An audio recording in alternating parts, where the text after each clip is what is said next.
So can someone recollect what is the primary difference between using Ansible versus Python for network automation?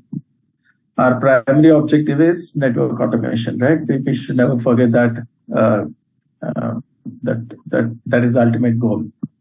Whatever we are learning are the tools towards that end, means towards that end. So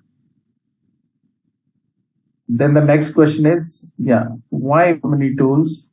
What is each one's role? Where are these tools fitting into the bigger picture? Sure.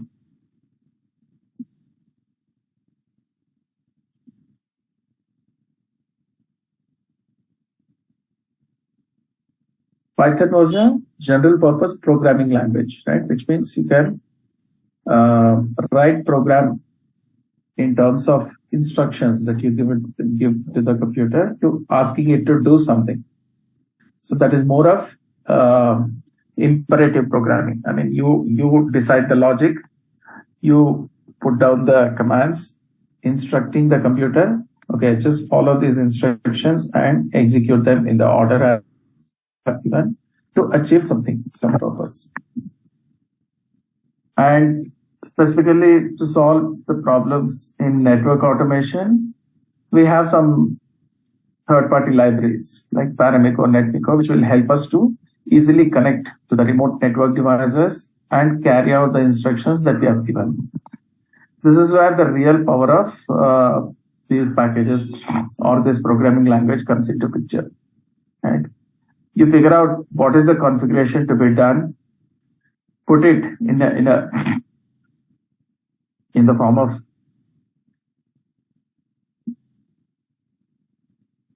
recording in progress. Okay.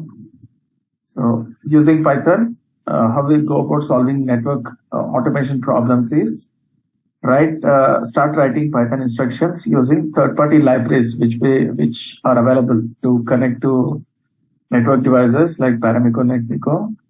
Give instructions, right? Be it read commands, be it config commands, and your Python interpreter will execute them on the remote devices, going via SSH using these third-party libraries. Right?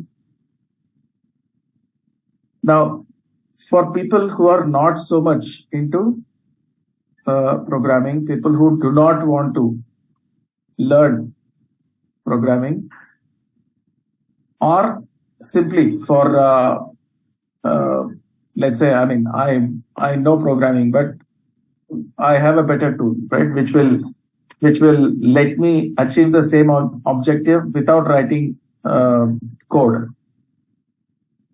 For such people, one such tool is Ansible. Ansible is categorized as configuration management tool. The configuration that we are talking about is the configuration that will be performing either on the network devices or on Linux servers. But our focus is going to be network devices, as we are going to see today.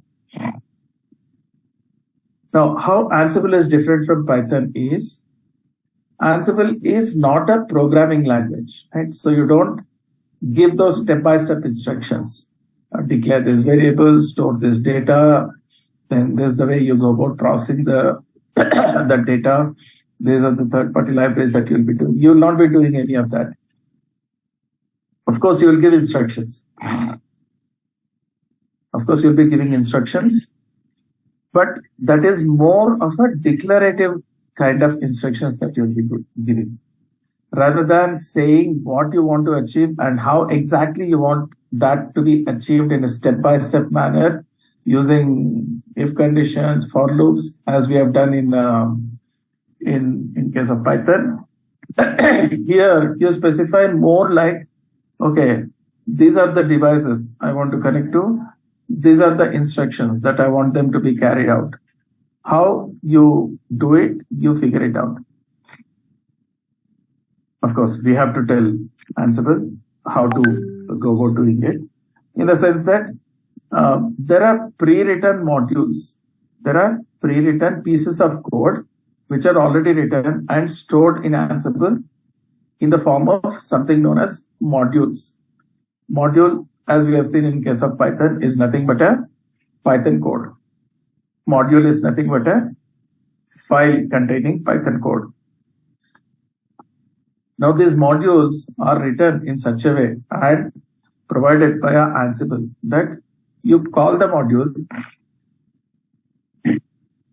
and you tell what to do to that module. The module will figure out how to go connect to the devices mentioned, how to execute instructions, and then return the results, carry out the task. That is the primary difference. So if you see the diagram here,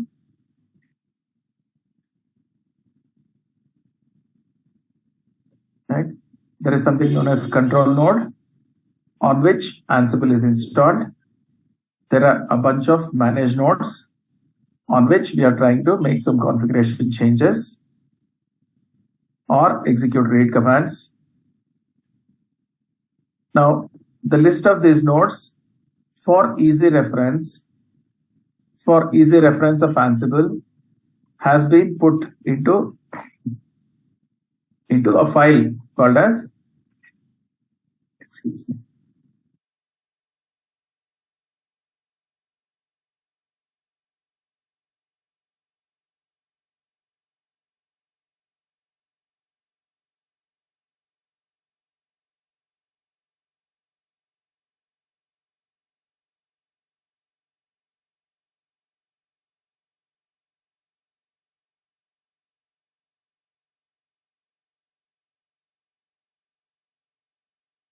Okay.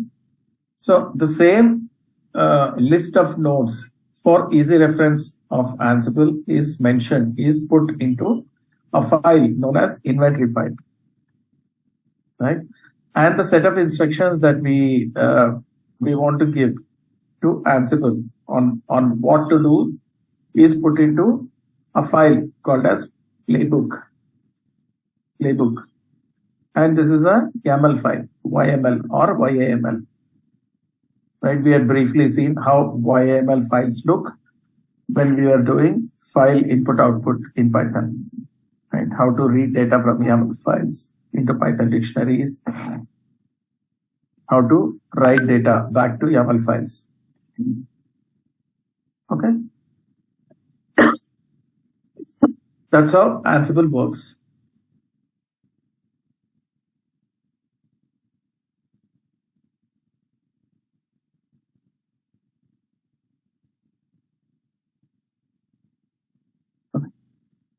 So basically, we had said that these modules are written in Python, which means you need to have Python underneath for this Python code to be executed.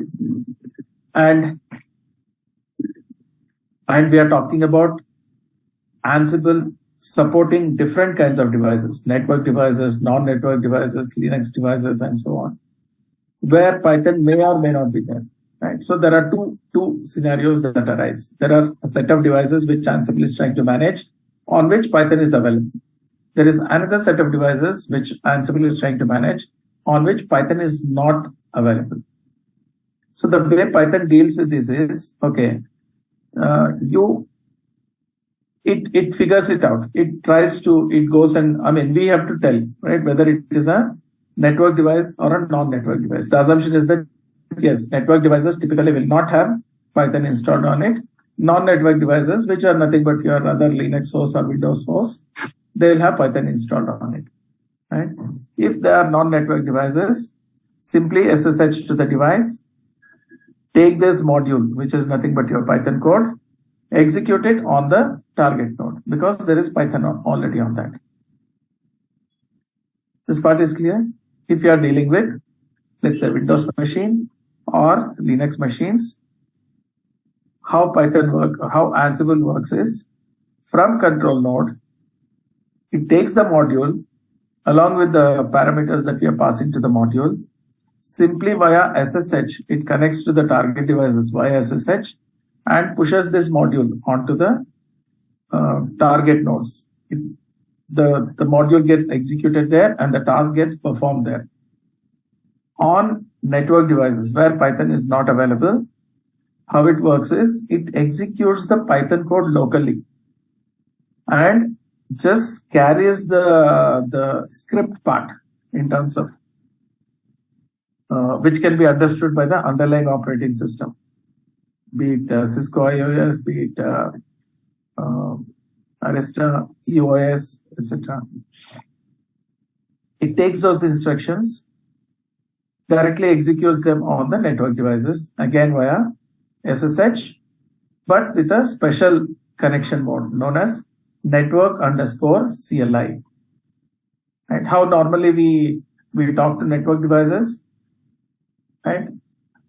Of course, you'll be using SSH, right? You SSH to network device.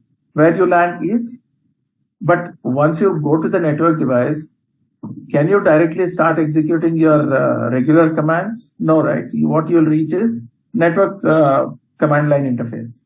On that, the instructions that you'll be giving can be understood by the underlying network OS. If you connect to Arista EOS, you start giving Arista EOS commands. If you connect to Cisco iOS commands.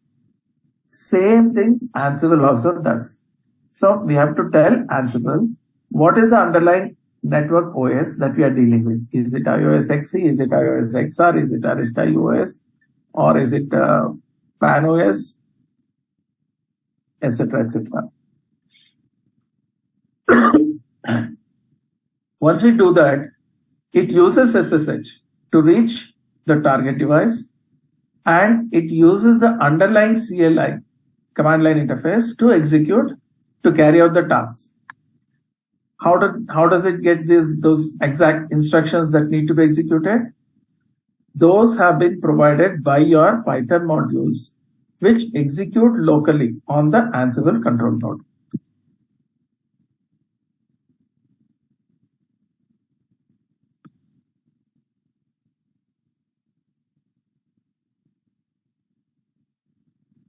Okay. Any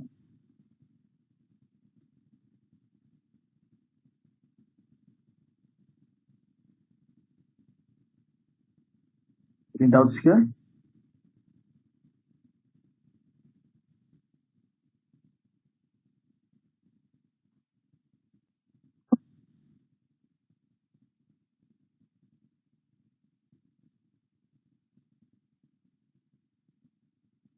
Okay, you can try Ansible installation.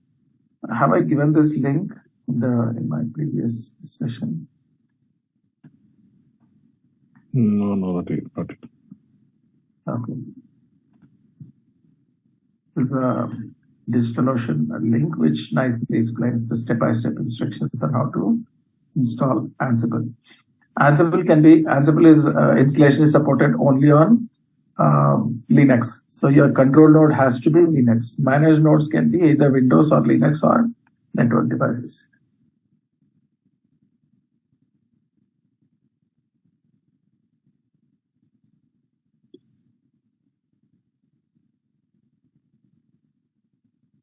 Okay, you can, here they have explained, you can simply say sudo apt install Ansible and you have it up and running.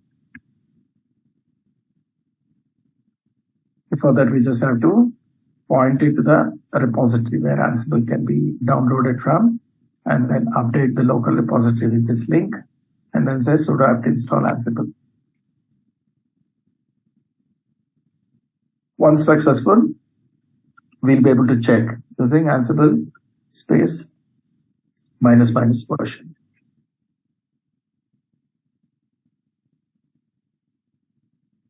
Now, like every other tool, Ansible needs certain configuration details for it to execute.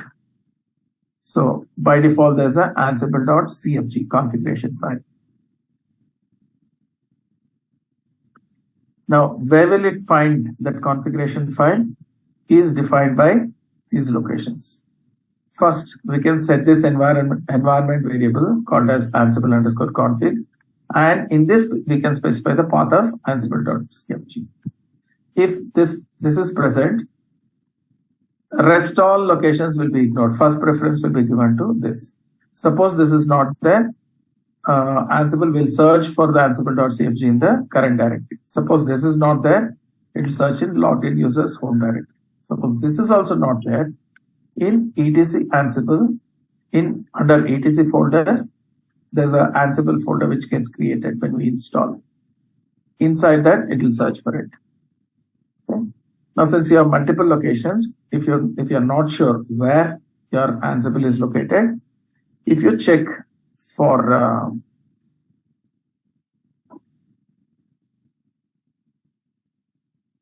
you check the version, it will show where is it under this variable. It will show where is it reading it from. Currently, it is reading it from my current directory.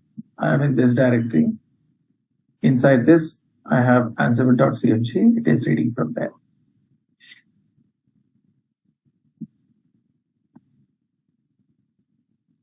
If I go out and do the same thing again, I have my ansible.cfg defined only at this location, nowhere else, in no other of the previous locations. So it is saying none. Means it's not defined anywhere else.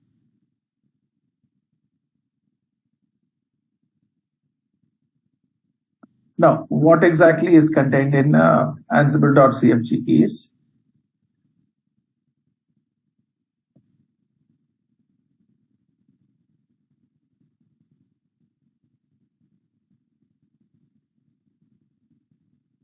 that's all we need to tell. I mean, there are many advanced options. Most of them are like defaulted. Like you can increase the timeout. You can increase. You can configure where your modules home is going to be. Where your modules, when you add any new modules, where they're going to go and sit.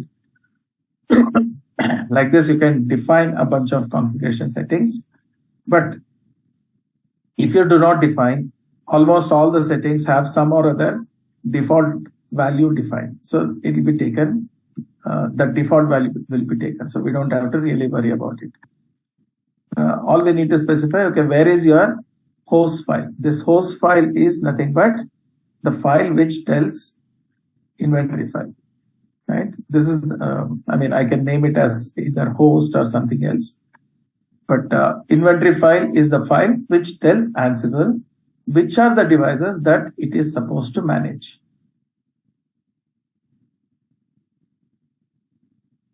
Now, why we are specifying it inside, why we are specifying this ansible.cfg inside a project folder, and in this host also we are putting it, because even if I don't specify it here, /etc/ansible/host will be the default inventory file. It will be picked up from there. But I don't want a central repository to be used by my Ansible for everything. I want, if I'm working on this project, which deals with, let's say, certain network devices, I'll keep all my Ansible CFG host file, everything inside this folder, so that whatever I do will be limited only to these devices. Okay. So my Ansible.cfg simply tells me where to find my inventory file. We'll come to inventory file.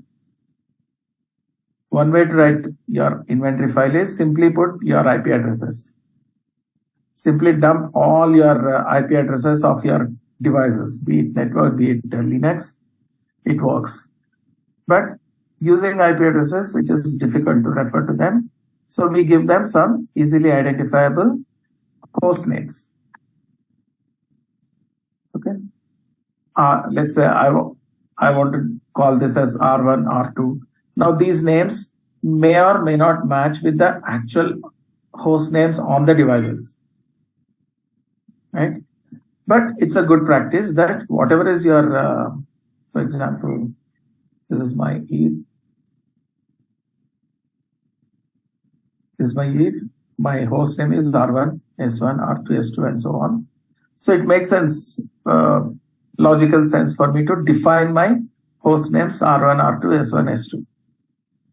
Now, if I define R1, R2, S1, S2, Ansible will not know. Yeah, Ansible will know. Yeah, these are the devices. But how exactly to reach them, it doesn't know. So we need to specify using this variable called as Ansible underscore host. We need to specify what is the IP address of each of these devices. Okay.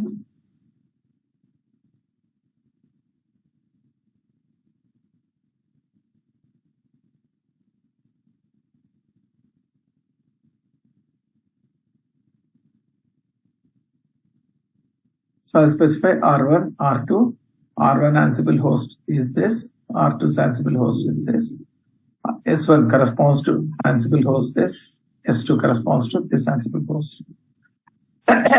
Now, I can group my inventory depending on different parameters. Like I can group my devices by their type, by their geographical location, by the functionality that they serve. Right? Let's say I have a bunch of servers within an organization. I have a bunch of servers which are catering to finance department needs, bunch of servers which are catering to IT department needs, bunch of servers which are catering to development team needs. Right? So one logical separation of how I would divide this inventory is these servers serve to finance team. So I give a group name for those devices as finance. The other group development. Why I do this is, let's say I want to apply certain policies for finance team, certain policies for IT team servers, certain policies for dev server. I can simply pick up the group name and say, yeah, go to this group, whichever host you find in that group, go and apply these policies. Or let's say I want to divide my data center geographically. All the servers located in one geographic location, treat them as one group. Another geographic location, treat them as another group. That will help me to, in case things go down, to bring them up, to apply updates. All such things can be done using this. Accordingly, I'll divide my current inventory as, since these R1, R2 are routers, I'll divide them. I'll group them under routers. This is the way you can define group. By the way, the format that you're seeing here is known as INI format, initialization file format. And so there's no specific structure for this. Simply you take a name and space some other value. These are known as variables. The value of the variable will be coming with equality sign. And this is the way you can assign a group to these guys. So routers consist of R1, R2. S1, S2 are grouped under switches. Now I want to define another level of grouping.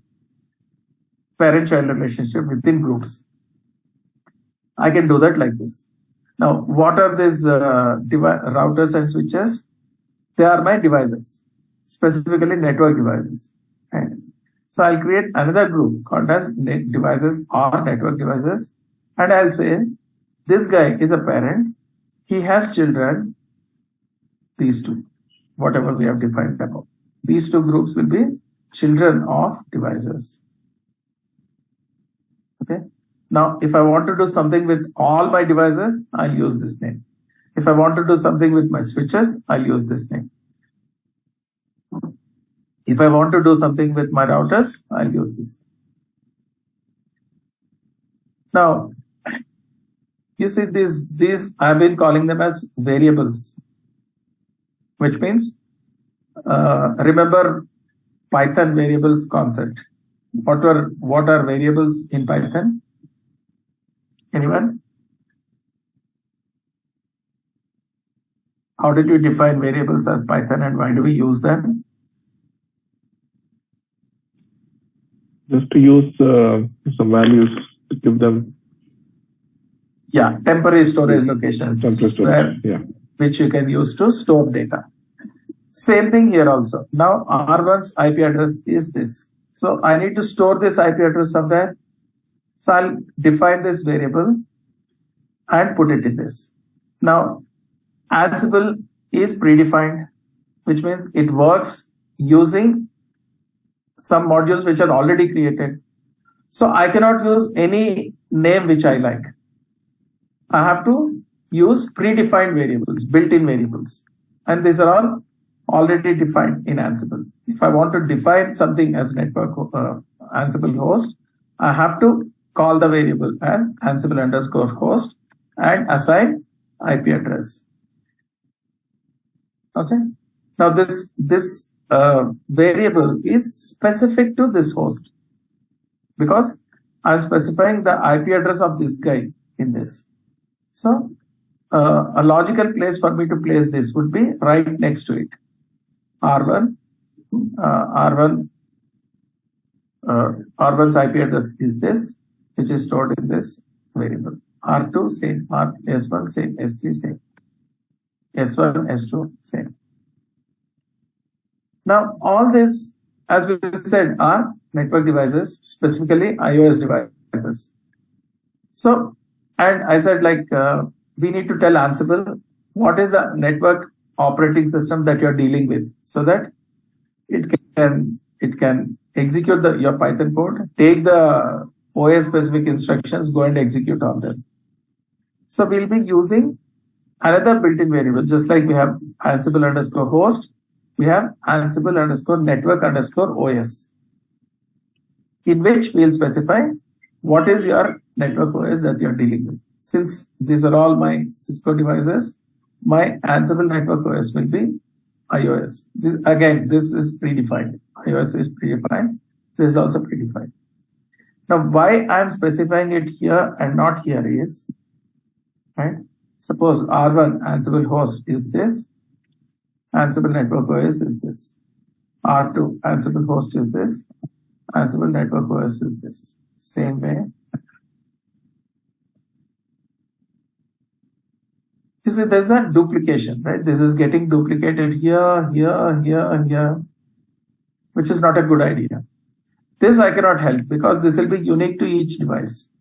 IP address will be unique to each device. So that I have to specify here. There is no other place I can define. But you see, these are all common. These are all common to what? Common to all the devices as of now. All the devices I have are Cisco iOS devices. So it makes sense for me to take this guy and put it under device variables. This is my devices group. For that, associated with that devices group, I'm defining these are the following are the variables. One variable is Ansible network OS. Second one is Ansible connection, Ansible_connection, which happens to be network_CNA. Third one is Ansible user, which is admin. Fourth one is Ansible password, which is Cisco. You see, these are common for all these devices. That's why it makes sense for us to separate them into at the group level. This part is clear. Which ones we need to specify here, which ones we need to specify at the group level. Define a group, put host under it. With each host, you specify its Ansible host property and set IP address to it. Then these are subgroups. Group them under parent group called as devices, because you want to define certain common parameters for all, which are common for all the devices, and define at that level. Define variables at that parent group level and put values in them. Ansible network OS connection, user, password. Storing password is not a good idea. Typically, we don't give it here, but for simplicity's sake, I am giving it here. Right? We don't give it here. We say whenever we are executing commands or playbooks, we say -k, which means prompt me for password, prompt me for key, case sample. Right? But for simplicity's sake, we can.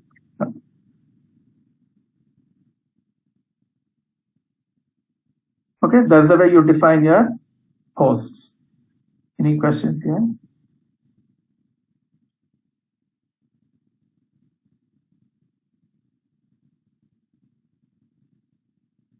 I simply have to provide all the details which are required for Ansible to go and connect to these devices.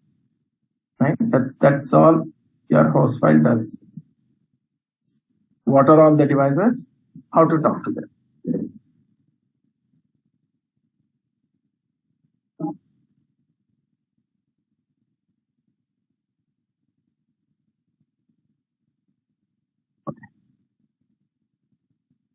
Now let's go and start using Ansible. You can use Ansible in two ways.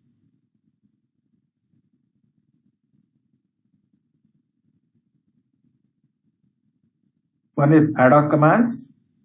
Second is playbooks. Ad hoc commands are equivalent to your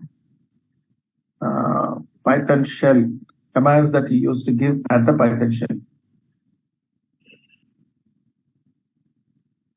Right. Ad hoc commands are similar to commands given at the Python shell. You give a command, it shows you some output. You give another command, it shows you some output. Right? You're not putting your commands in any file, storing it, and then executing it. So you have a bunch of commands known as ad hoc commands, which are like a quick way to get the things done. Without if you don't plan to reuse some stuff by writing it you can cut down, you can avoid putting it into a separate file, storing it as a separate file by using directly ad hoc commands. Playbooks are like your programs, Python programs.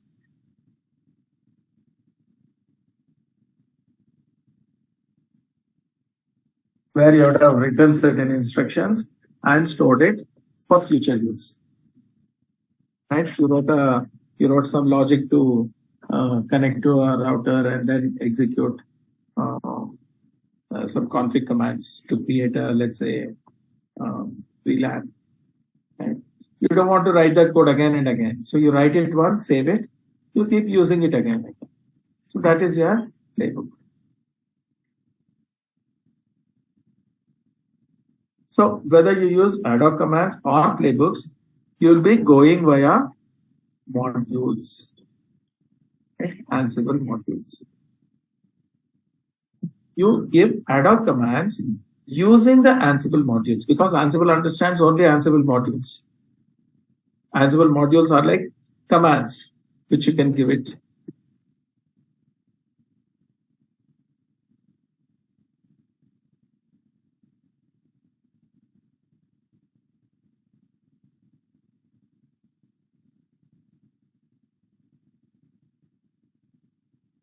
Okay. So your ad hoc command looks like this. Ansible. There in Python, we used to say Python, do something. Here we say Ansible, do this. What are we telling Ansible to do is do something on R1. Using which module?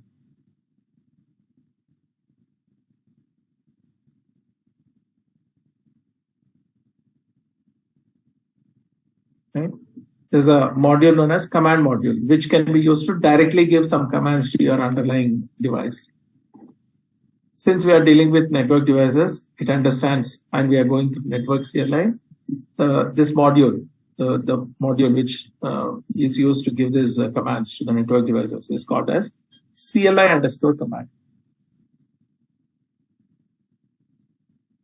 Ansible, go to R1,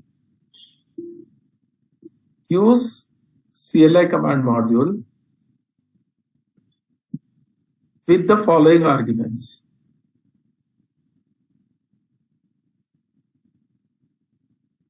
Right? Go to CLI command and start issuing this command.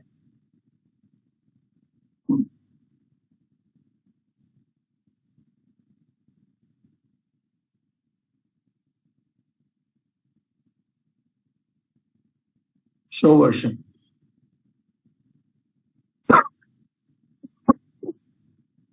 It's like, take this,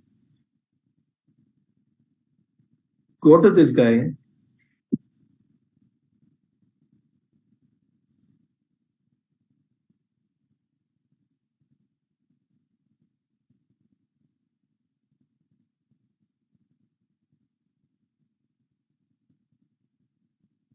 And whatever I've done manually now, that will be done by my Ansible.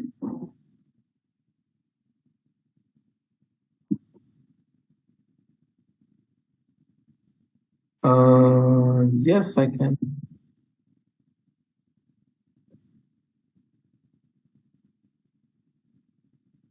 Or just remind me at the end, I'll just copy these commands and paste it in the chat group.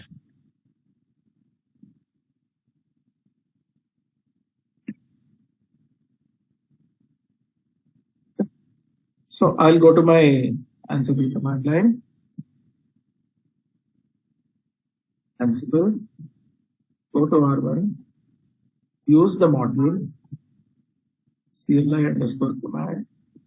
Now, how do you know which is the module, how to call this? Initially, you'll have to learn documentation and tutorials. Slowly, you'll get used to. You'll start seeing pattern. Okay, if I want to do this, probably there'll be a module like this. Right? Then I can go to Ansible documentation and check. This is the module which you need to use. That module we use arguments from as command. Since I'm calling CLI command module, I need to tell what is the command.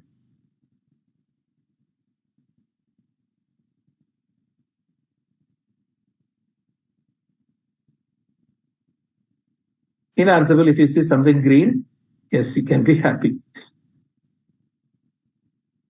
R1, success. It is printing something, Ansible facts, etc. But yeah, this here, std out. This entire thing is here. Command that we had seen when we type show version on the device. Okay. Cisco iOS software, etc., etc., etc. The same thing you're going to see. Cisco iOS software. Okay. Now the same thing is here. It is presented in a single line. The same thing is presented in a multiple lines. This is std out. This std out is broken into lines, different lines, and called it as std out lines. And all the lines that we had seen are presented in each one in new line. X squares, etc., etc. Okay, what just happened is Ansible saw, okay, I need to talk to R1. Right? First thing is I need to talk to R1. Now, do I know what is R1 and how do I connect to? Where does it go and check? It goes and it first goes to CFG file and says that yes, my inventory file is host. Where is host located? It's located here. Inside host, is there an R1 defined? Yes, it is defined. What is its IP address? Yes. How do I connect? Use network CLI. What is the username that I need to use? Admin. What is the password that I need to use? Cisco. Once I go, how should I issue my commands? Issue them as if you're working on iOS shell, Cisco iOS shell. Right? It uses this entire information that we have provided in config file and host file to execute that command and get us this output. Okay. Now we have done this. Our groundwork is ready. You want to execute any command, simply give the same command again and again and again, just by changing the command. Okay. Now, instead of show version, I'll say show IP interface brief.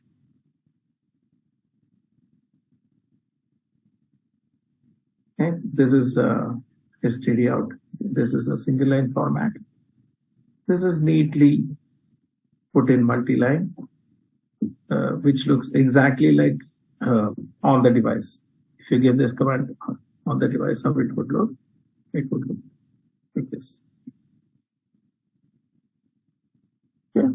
That is your ad hoc commands. Okay. Now this CLI command is like very generic. CLI command can be used with any operating system. There is more specific. I can use any module, right? There's one more module like iOS command. Just like we have a generic CLI command, we have a more specific iOS command, which says specifically you need to give iOS commands to this. So that will again slight variation. That argument says commands because I can give multiple commands also.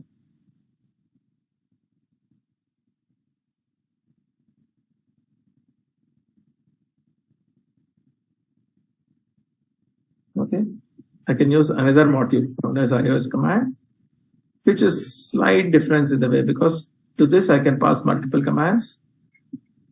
So I'll say commands and then start giving my commands. Like I can give multiple things like this. Like this. Yeah. First command is version followed by show IP interface. Remember this notation now, right? What is this? Square brackets. Inside the square brackets, two strings separated by comma.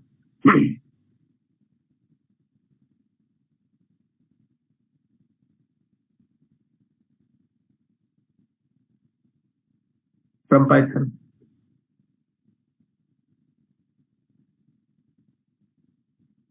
It's a Python list, right? So when you say commands, you specify the commands as a list of commands using the Python notation.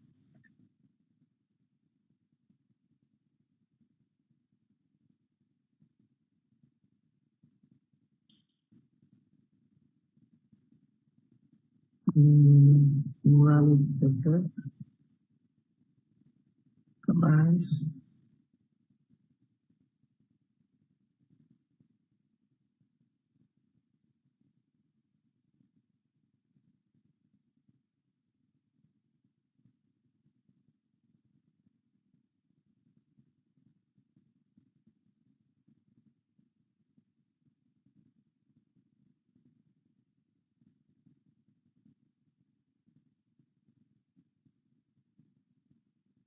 I'll see how to send multiple commands and maybe you know.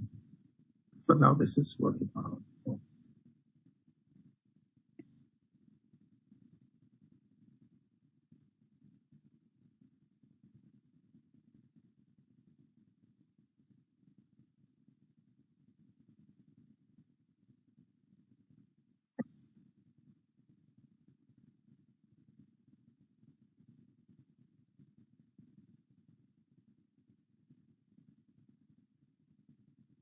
Okay.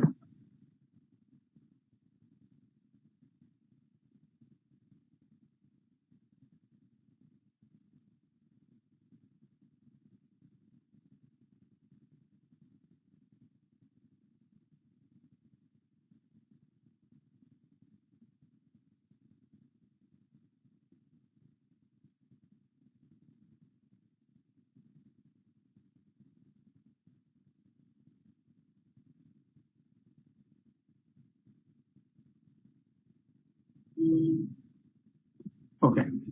Last time we saw ping was pinging every device, right?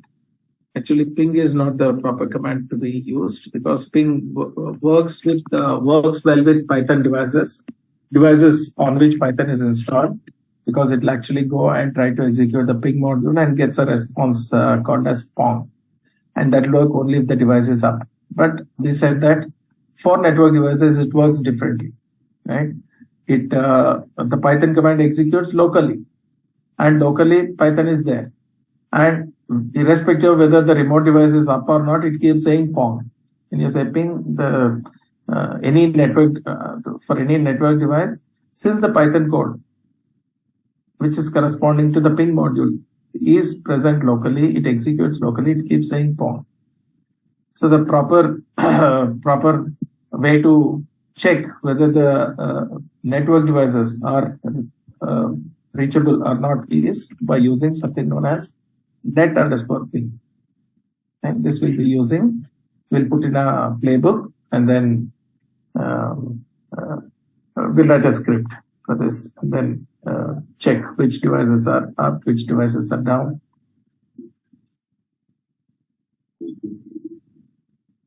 For this, we have to define destination.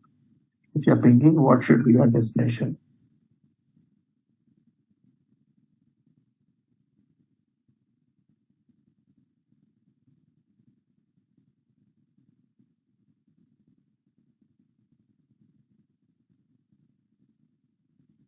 Ad hoc commands we have seen.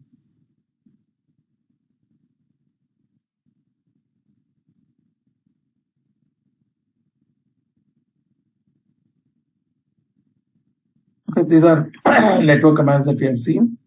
Same thing works on Unix devices like this. This DB1 is my Red Hat server, which I designated as my database server. Since that's a Linux host, my command module is known as just command, not CLI underscore command, just command. Minus A, you don't need to pass any command, etc. Directly you can give the command.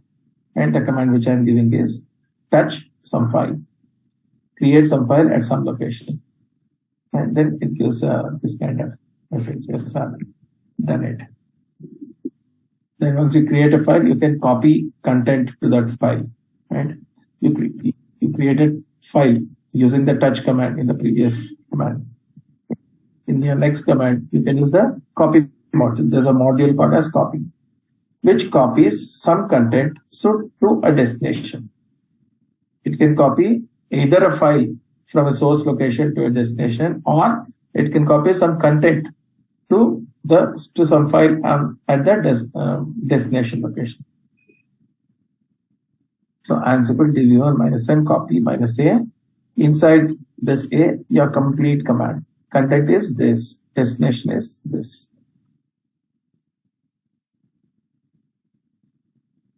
Your output would look like this.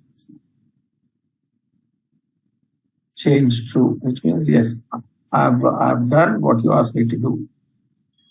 Destination is this. Who's the owner? This.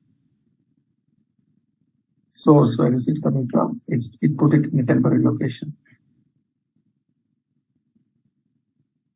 Okay, now we'll move to playbooks. Right. Play is nothing but you are going to see this ad hoc command. I'm going to convert into something called as a playbook. Why? So that I can save it as a file, YAML file, and run it again and again. Now this playbook is written in a language known as YAML, YAML. Right? YAML looks like key value pairs. YAML is nothing but key value pairs. It starts with this document notation, and then this denotes a list. So what I'm writing here is playbook. Right? So inside this, I can have multiple plays. Right? So this is my first play. I can have another play like this, but typically we keep only one play per playbook. So this is the name I'm giving it to my play. Play means what am I doing? What am I trying to do inside this playbook? Right? What am I trying to do? Using command module, using CLI command module, I'm trying to get output of show version command. Right? Use CLI command to check device version. So I'm just describing. Okay. In this playbook, this is what I'm going to do. Now this play has to be executed against certain hosts, certain devices. So I need to specify which are the hosts on which this has to run. Right? This is like defining this. So here it is against R1. So I can specify R1 here. Or I can specify R1 comma S1 here. Or I can specify routers here. Or I can specify switches here. If I want my show version to be executed on all switches, I can do this. Let's say I want it to be executed on all devices. I can do this. So that is why we divided our inventory file into groups. That is the advantage of dividing it into groups. Now you can use this group name, any of these group names inside your playbook as hosts on the list of hosts on which this play has to be executed. Okay. So you start your YAML document start, then there can be a list of plays. So this hyphen notation is list. This is the first element of the list. Let's say I want to add another play. It starts like this. So this is first play. This is second play. Okay. So let's talk about first one play. So in the first play, I've given it a name. I've defined which devices against which devices this play should execute. Let me just put R1 for now. And then we have to tell what are the tasks. Okay, I know I have to go and connect to R1, but what should I do after going there? I'll define it using some YAML key value pair key as known as tasks. Okay, I can start defining tasks. Tasks again are multiple.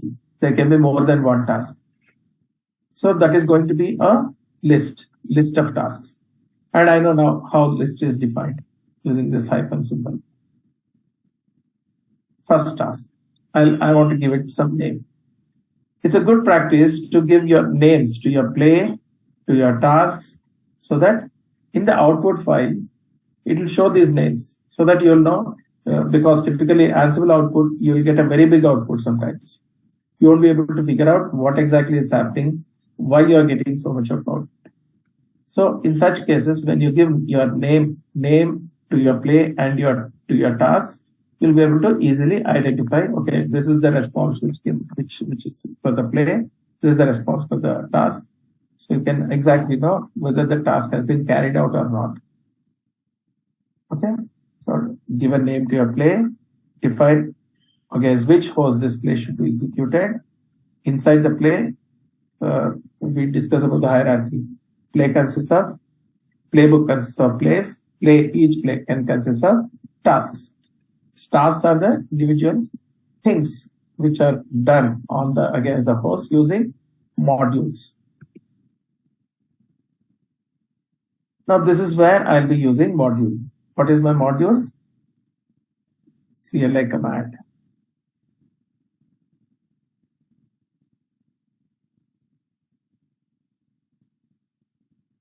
Right? Now CLI command expects, what does it expect? It expects command.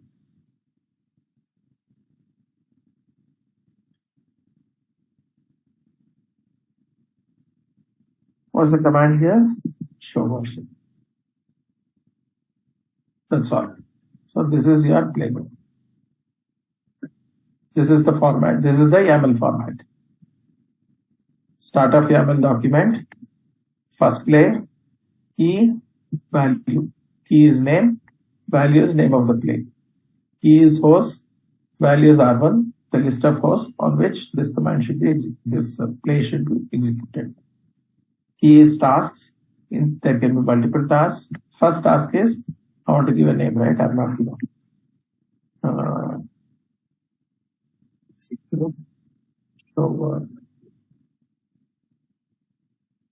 Which module to be used? CLI command. Now CLI command expects a command. What is that command? Use the command keyword and give the actual command. Now you see this, I've been doing this, I started from here, I ended up here somewhere inside. This is known as indentation. In Python also we had indentation, which means putting certain number of spaces between each of your commands. Why would you do that? Again, to group them together. You see, this is starting from the beginning, from the edge, from the leftmost edge of my screen. So any command which is at the same level, they are all considered as children. I mean siblings. If I have one more here, so that is going to be my play. So this is one play. This entire thing is one play. This will be second play. So you see this, by putting this slightly inside, it's a way of grouping these. So this host, this task, whatever you specify inside the task, all of them are tied to this name. Okay, that is the meaning of this indentation. So as of now, I have only one. Suppose now I have my file ready. I have my playbook ready. So let me copy this. Go to this guy. MS. Normally, it's a good idea to keep your playbooks organized into folders, because you'll be writing multiple playbooks to do different tasks. Things can easily get out of control. So it's a good practice to create a separate folder and then place them inside in an organized manner. So, playbooks. Currently, I have this. So I'll say show version dot YAML. Dot YAML is my format.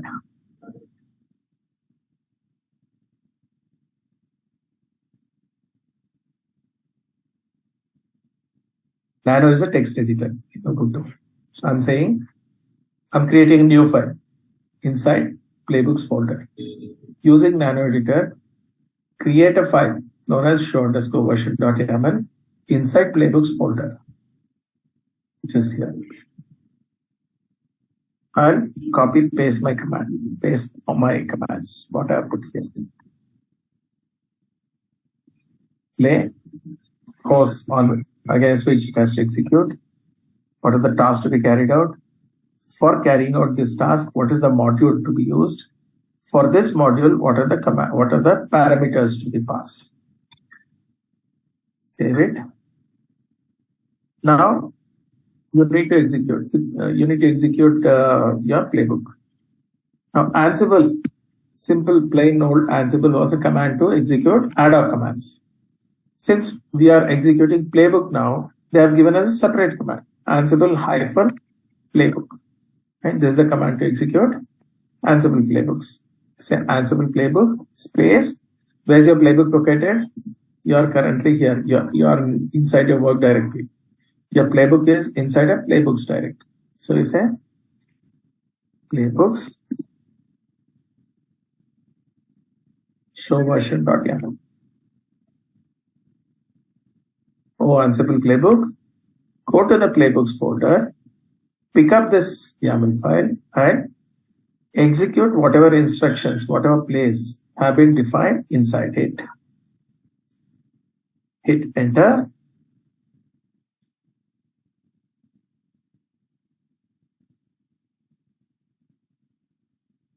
It's all green, no reds. Started with the play. You see that this is the name we have given to the play. Play, use CLI command to check device version. Then it is doing some tasks. This we have not specified, but somehow this is happening. We'll come to this later. Right? So inside play, it started executing tasks. This task we have not explicitly said, but somehow it is getting executed. Remember this, we'll come back to this. Gathering facts, we'll come back. But this looks familiar, right? This is the task which we have defined. Execute show version, which is green, right? Which is green, but I don't see any output. The show version output, which I'm supposed to see. That is because we have not explicitly told Ansible to store the result of this command somewhere and then display it. Okay. To do that, I need to go to my playbook. So I said, okay, go to CLI command, give this command. As a human being, if you go to network CLI and do that, you'll see the text. But we are doing it programmatically through Ansible. So we have to explicitly tell, okay, once you go and execute this command, there is something known as register output, which means whatever is the output of this command, you register it somewhere. Where to register? In a variable called as output. Right? This name I can choose anything.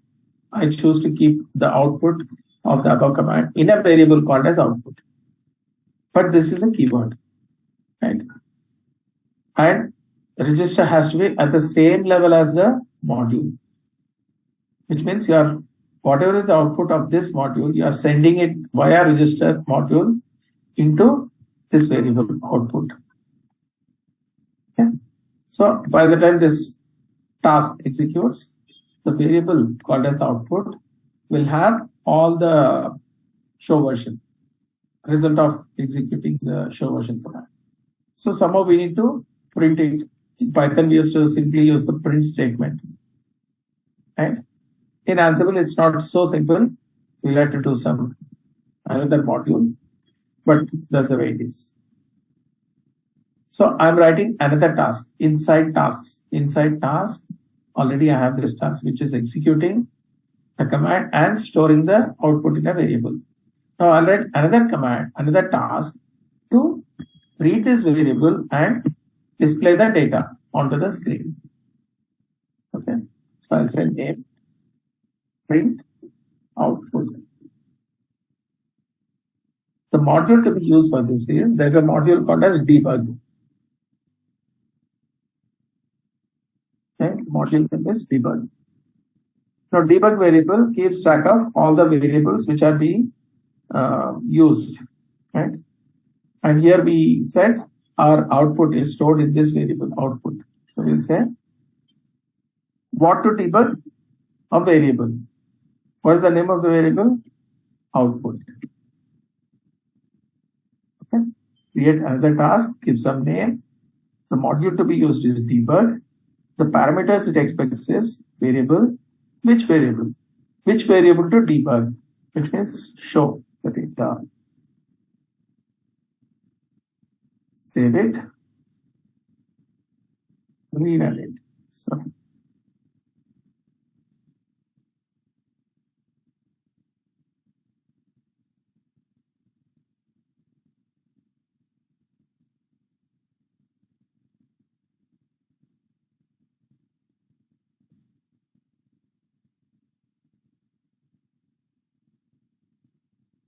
trace it. What exactly happened? Right. The moment we gave this command, your play execution started. How do you know? By looking at this name. Then there was one more task which happened. Ignore this for now. We'll discuss about this. That is also okay. Then the other task which we have defined.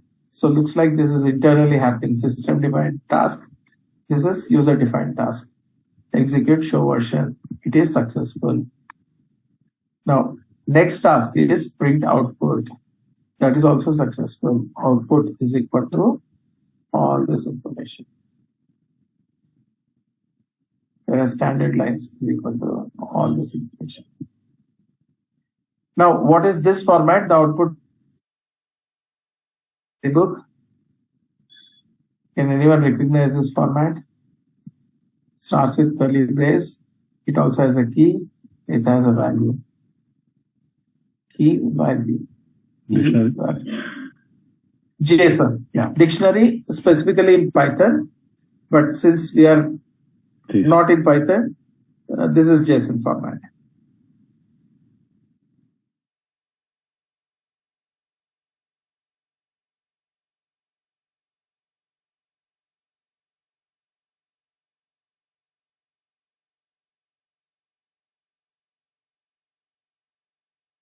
Output you have changed, failed, std out. Suppose I want std out. how you'll get output dot std out. Okay, suppose I want std out lines. I'll say output dot std out lines. Now this std out lines happens to be, what is this? This notation. List. So std out lines happens to be a list. Let's say I want the first element of that list. I'll say output dot std out lines of 0. Okay. Let's modify a script to print only this line.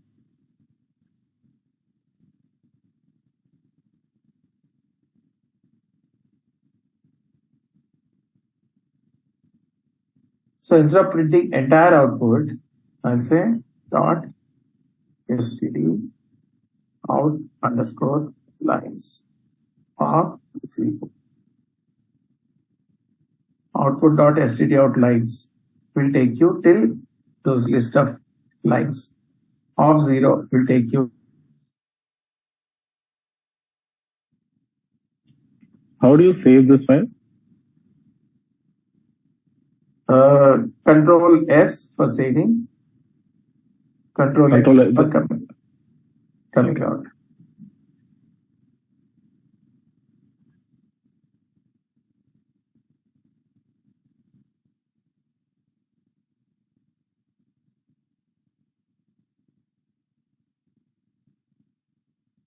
So it printed only the first line.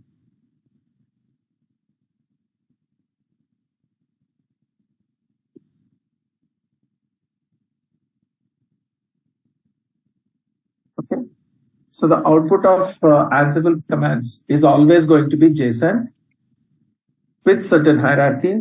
Now you can break the hierarchy using this kind of notation. The topmost element dot its child. If its child is another JSON dictionary, again dot. If not, if it is directly text, you can print it. If it is list, in our case it is a list. So we have used list notation to get the first element.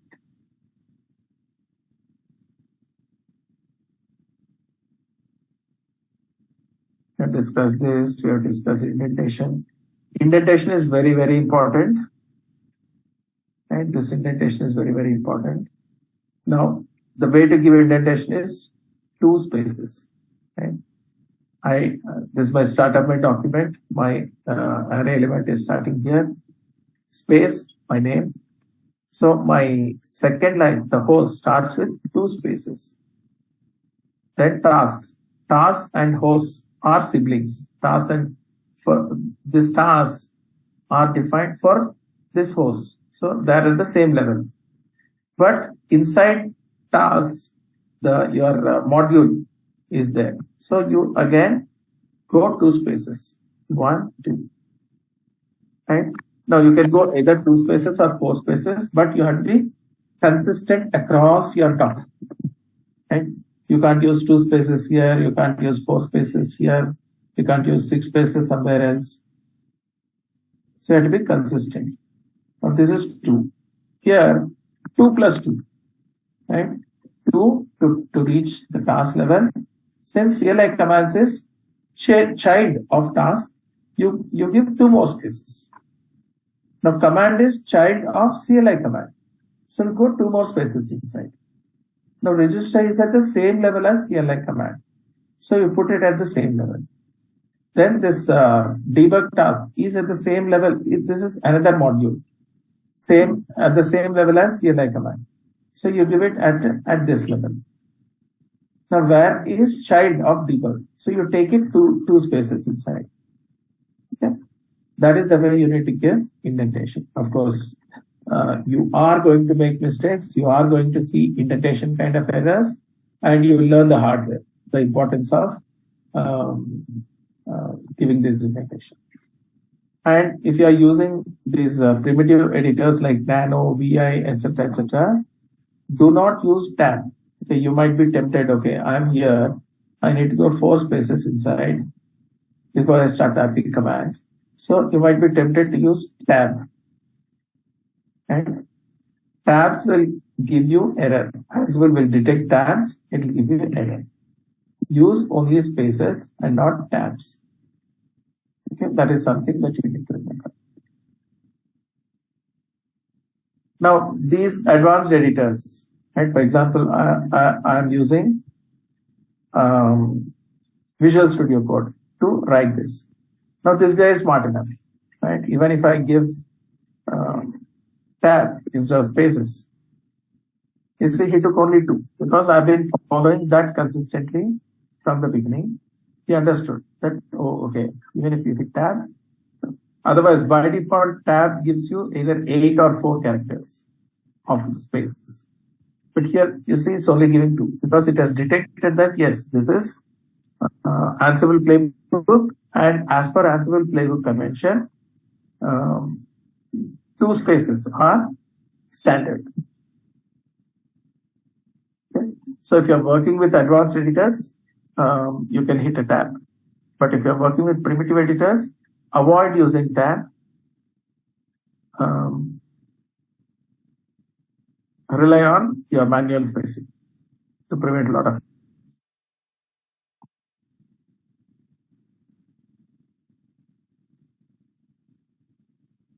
Okay, that is about integration. Writing a playbook, I've explained. Yeah. So this I put so that you can see how playbook can be derived from your command line. Ansible, there it starts with Ansible playbook. R1 host, you specify host, and under that you specify R1. Then here we are putting a task, so add a tasks. Inside the task, what is the module that you are using? Put the same module. This module expects a command to be passed. So inside CLI command, put command. Then you put your actual command. Now the result of this command should be saved somewhere if you want to. Of course, that is only if you want. It's not mandated, right? Since we want to check output, we would like to do that, right? So register the output of this command in a variable known as, let's say, command underscore output. Then define another module which says debug. What to debug? The variable which we have stored above. So give its name. Whatever was stored from this command and from this command will be displayed now.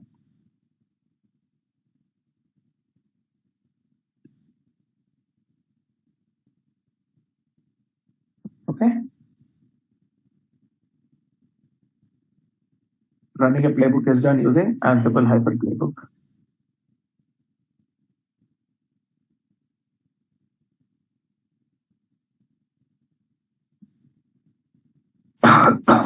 That's the output.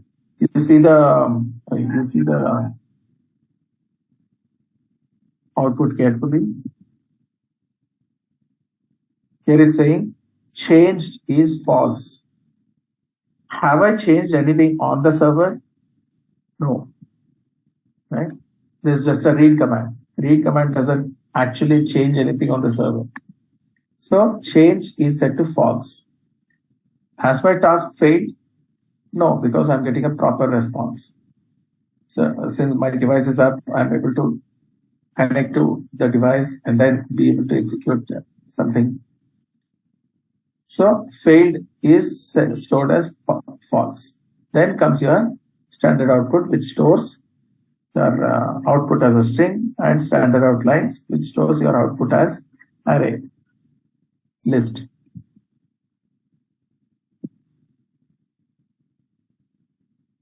Okay.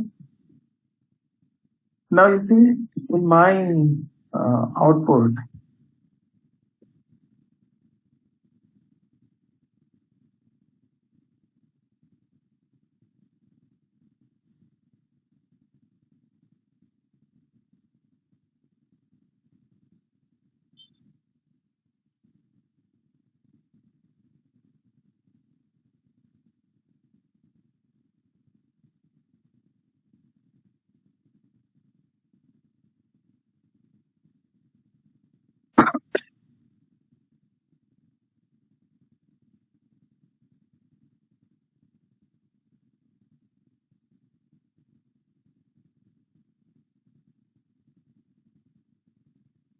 Okay.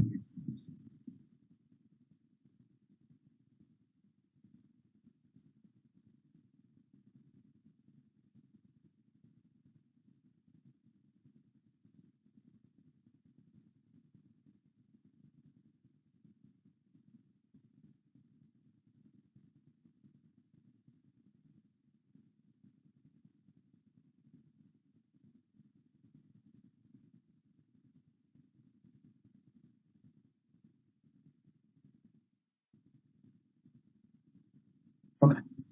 Now, when Ansible is working, it internally has so many variables which are defined. It stores a lot of data in that. One such variable is known as host vars. So we can actually print it and see in a debug module. We can even do this on command line if you don't want to write a playbook simply for this. Ansible, take R1.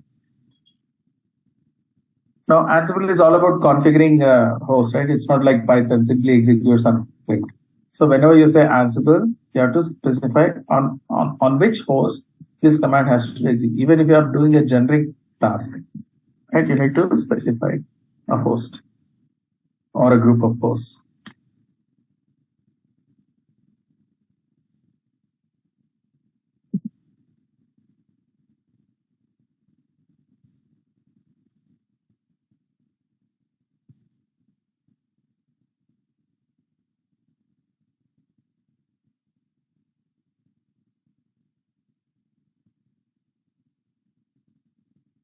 I got a huge list of host vars. Something like Ansible check mode, Ansible connection. You see, Ansible connection. This is something that we have specified. This was there, we have not specified, which means it took default value. This we have specified, so it took the value which we gave. This we did not give default. It took all defaults. You see, Ansible version. Ansible version also is stored as one of the variables. Ansible Python, right? Where is your answer? This thing located. Even Ansible Network OS, right? What we have defined, they're all stored here. Ansible user, verbosity, which means to what level the output should be shown. Then group names, groups. Within the groups, you have this group known as devices. What are the entries in that? Routers, what is there in switches? Ungrouped. So you see, so much of data is being stored internally by your Ansible. Right? Now, all these are known as facts, right? Because they are factual data about the devices that we are dealing with. That is what we call it as Ansible_facts. You see, when it was executing,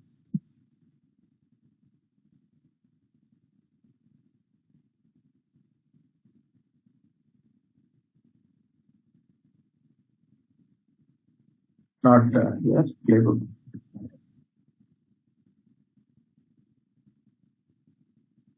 You see, it is saying gathering facts. But this is the special task that I spoke about. Even if you do not want, it runs in the background. What is it gathering? It is gathering all this information, whatever we are seeing here. It's gathering all this information. Now you see, though it is good to have all this information, we are not using it right now. Unless you are using it, having this data every time coming from server, it's a waste of bandwidth. So we should suppress it. Unless you are planning to use something from this. For example, like where is your playbook directory? You want to dynamically place your playbook here. Right? So you can try to extract this value of this variable and then play around with that. Right? Inventory directory. You see, where is your inventory located? In which directory? Inventory file. Okay? Specifically inside this directory, which is the file? So complete information is stored. So that is what is happening when it says gathering facts. In this task, it is gathering facts. It has gathered successfully. That is where all these guys are coming from. But you see, I'm not planning to use any of them. So there's no point running this task every time running this task. So what I'll do is, specifically in my playbook, I'll go and say, I do not want to gather my facts unless I detect some change, something has been taken from the, unless some change has happened, I do not want to see it. So I can suppress it. So what I'll do, I'll go to my playbook.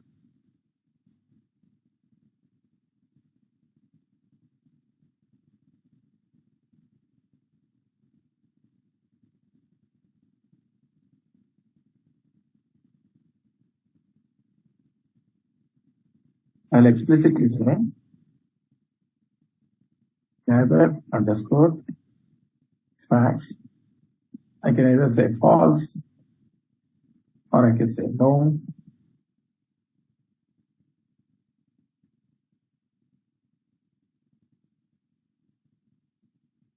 Now if you execute, that step will be skipped. Right? It started the play execution. Directly it went to the task, execute show version. This guy gave the output. Since I did not print it, I stored it in a variable output and then printed out. So this is my second task, print out.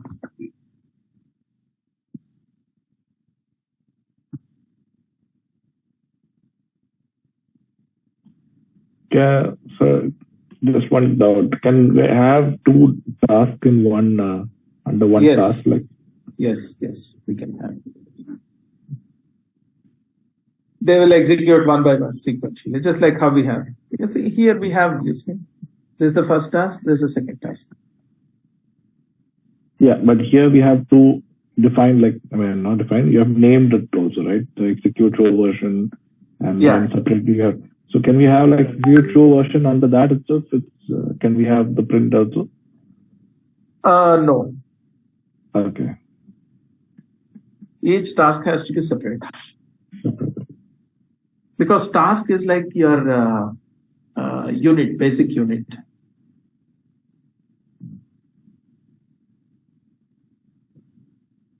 So what you have under task is a command.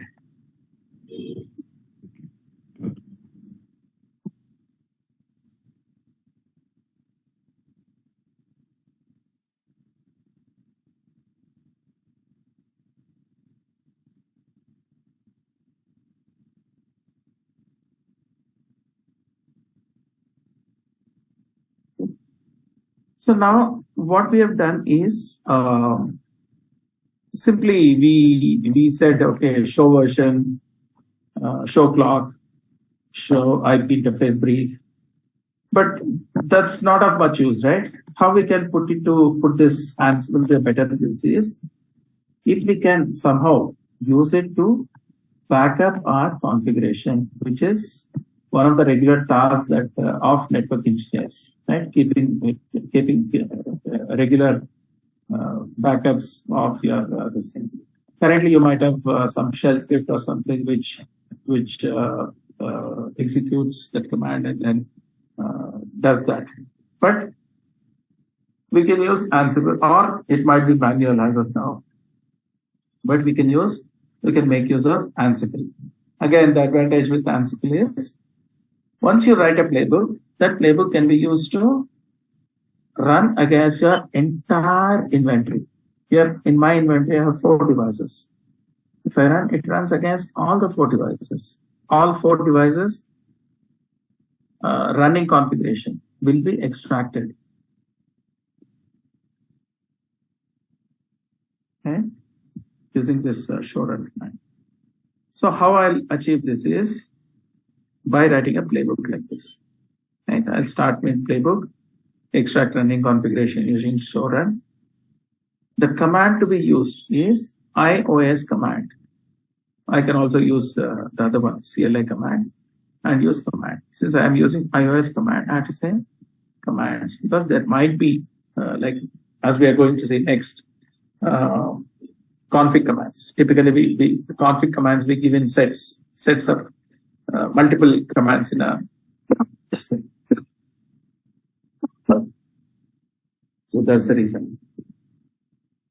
Here we are still using show command only. Actually, yeah, the iOS command is a module meant for giving run commands. For config commands, there's another module known as iOS_config.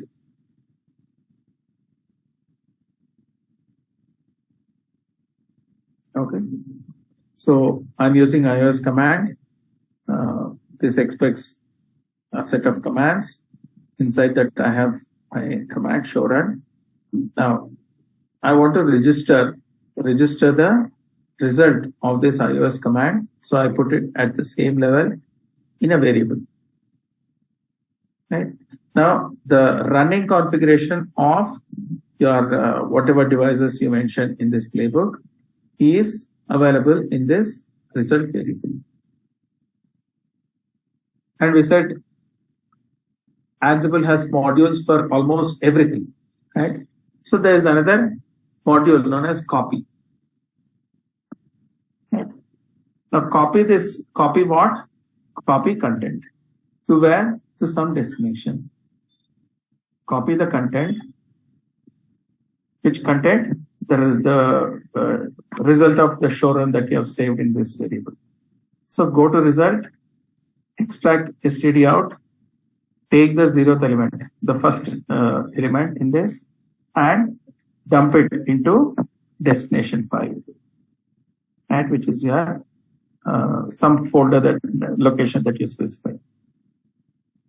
The running config.txt. Okay, let's do this.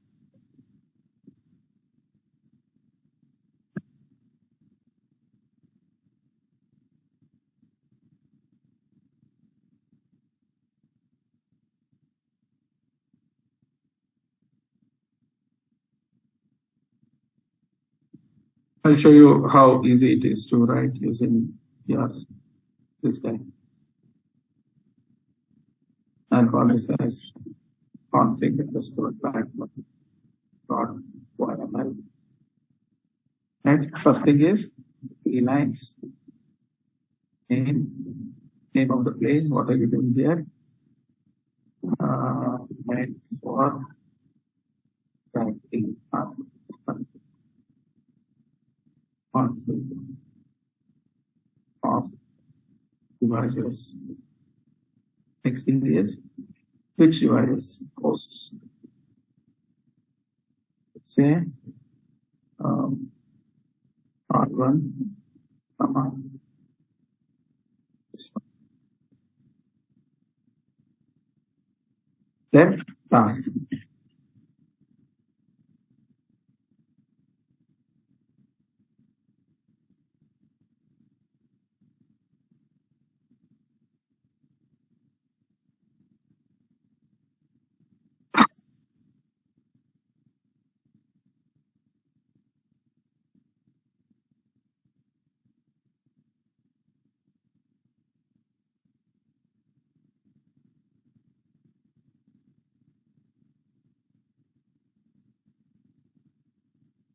So show run is a command which we'll be giving using iOS_command module.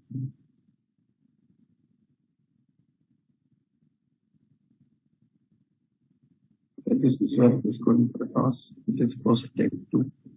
It's taking 4. This is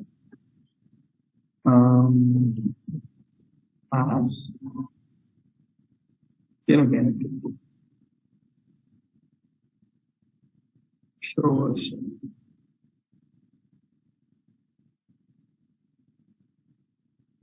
Output. Once you get this,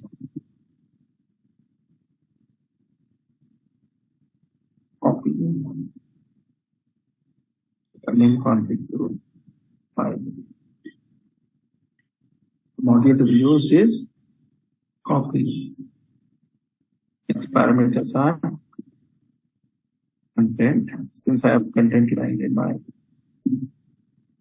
clipboard. I mean this variable. Copy content from where? Whatever is there in output. Now this is a variable. The way now I need to refer this variable here. The way I refer variable is in Ansible, like this.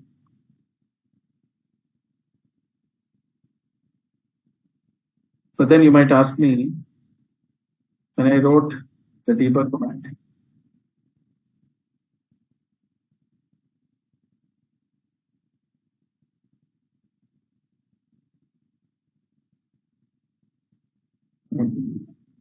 I directly specified the name. That is because here I am saying variable. Right? What to debug? Debug a variable named this. So since I am saying this, I can directly specify the name of the variable. But here I am saying content. Content from where? From some variable you have to fetch it. So I need to, now if I simply put this, if I simply say output, it will think it is some text. It won't know that it is variable. And say that is a variable.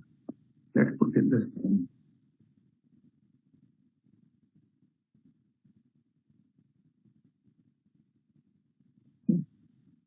So copy content from copy which content? This content to where?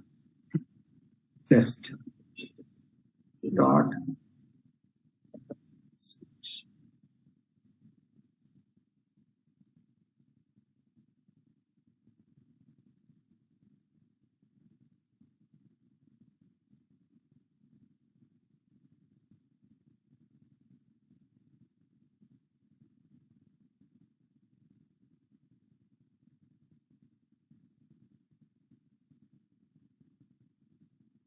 where it is looking different.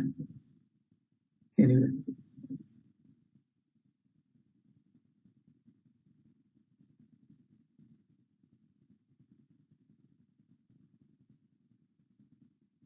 Okay, forgot to say, don't gather facts.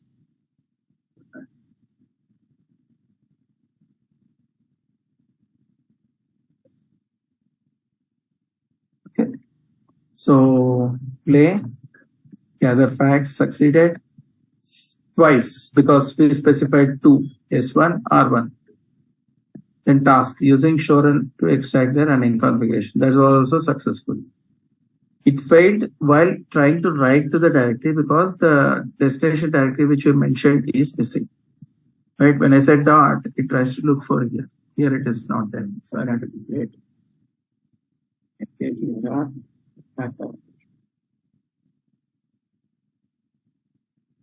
Now let me execute again.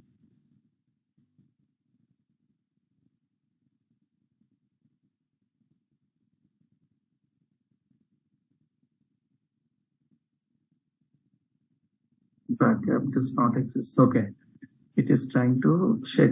It is trying to check there on the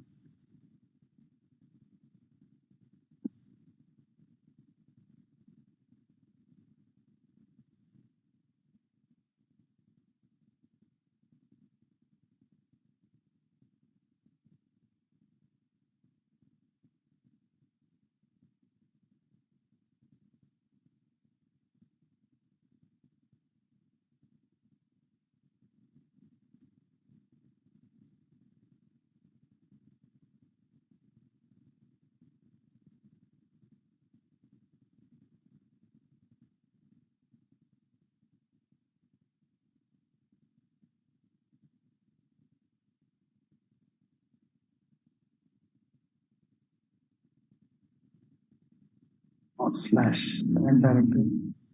Inside current directory backup.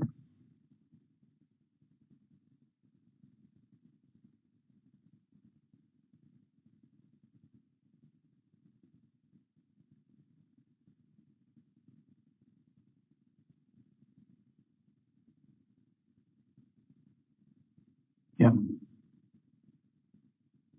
So it went and wrote the file. So here there was no modification, right? These are read commands. So it is green. Here also it is this is extracting facts. So it's just reading process. So nothing has changed on the target. So it is in green. Here also it is running command, and it doesn't change any existing configuration. So there's also green. But here, copy running files, running config to a file. So the data has been extracted and it is written to a file. So it has changed the file, right? The state of the file has changed. So that's why it is showing hello. And here is a summary. Right? 3 OKs. These were okay. This is changed. Here 3 as in play and these 2 tasks are okay. Now files are all okay. Files should have been created. Right? So there's a folder backup. Inside backup, router underscore back.txt has been created. That's what we said, right, in our playbook.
One has changed, one did not. Why is that so?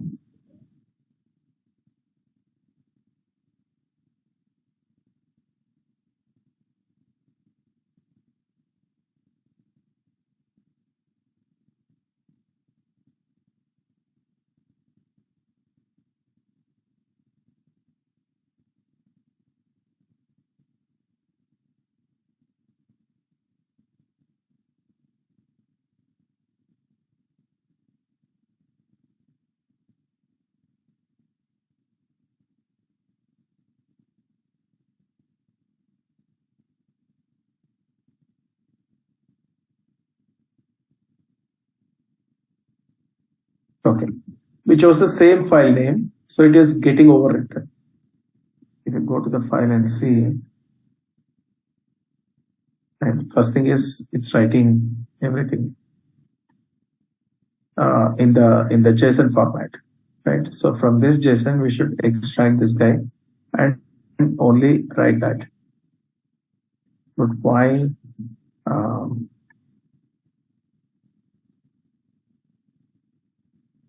Why only version is getting printed?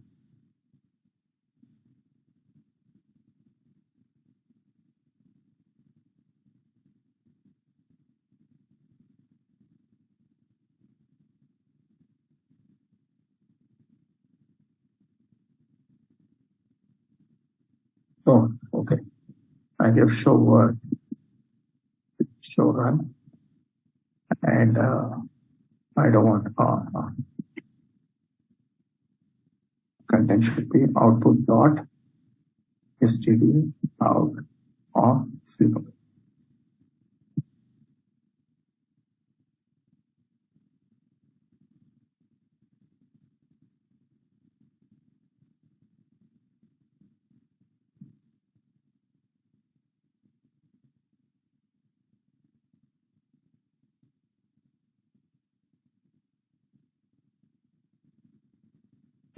Let's run this and see.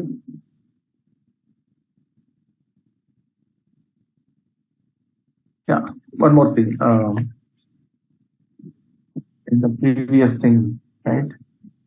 The other facts no. This and the facts no. Let's read the facts in there. Yeah, we are printing answerable facts.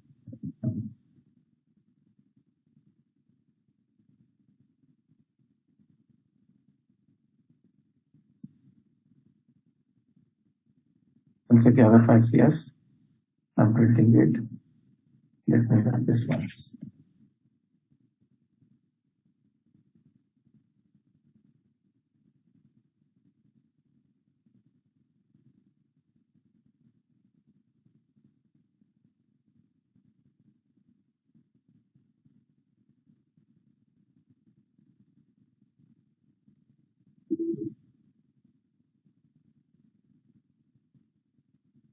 Yeah.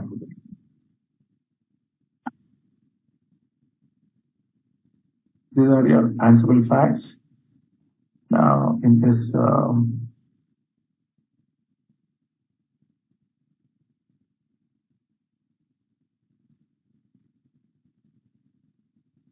host name, net host name is Ansible R1. There's one more known as Ansible underscore host name.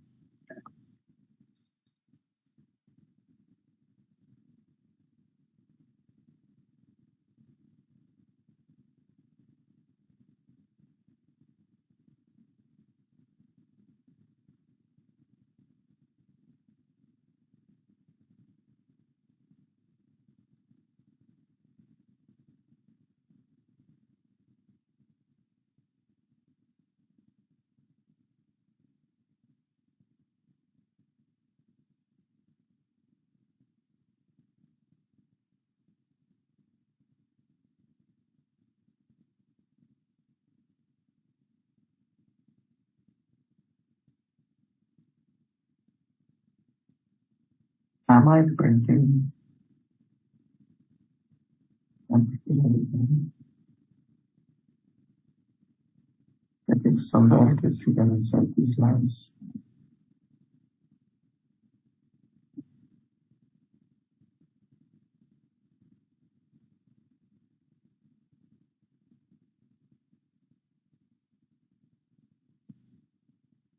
One. Inventory host name.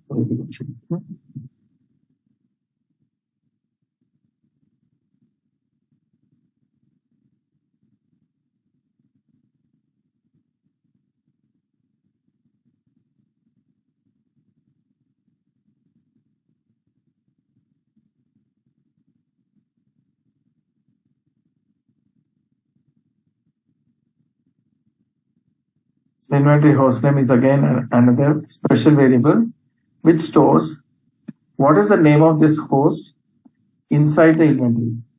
As the name says, inventory host name. What is that? This device's host name which we have defined inventory. So we can use this to store our configuration. Whichever device on which this showrun is running, we can push that configuration into a file with its name.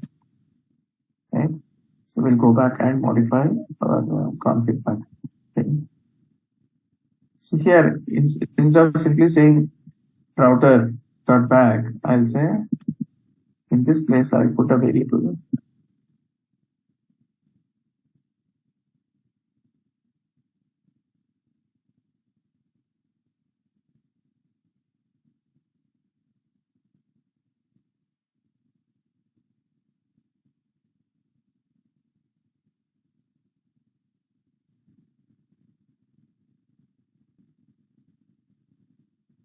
So in this place, substitute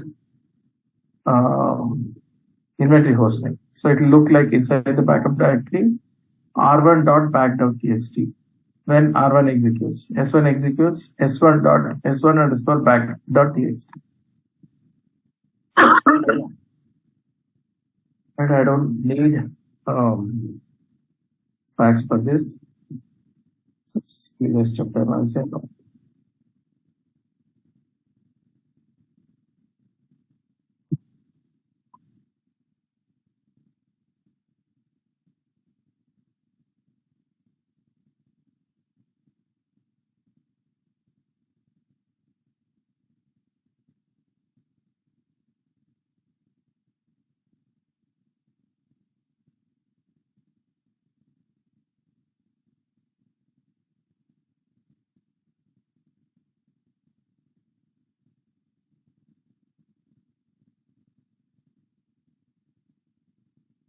This was older one. Now it has written r1 underscore dot txt, r1 underscore back dot txt, s1 underscore back dot txt. Let's open one of them.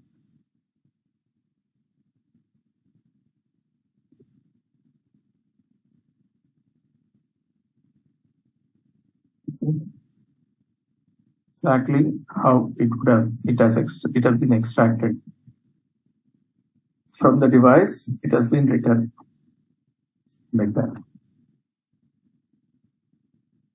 This can straight away be pushed into your backup, whatever form it is in.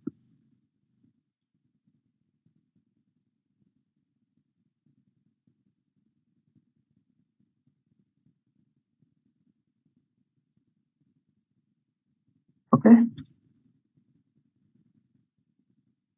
So that was about read commands. No, change.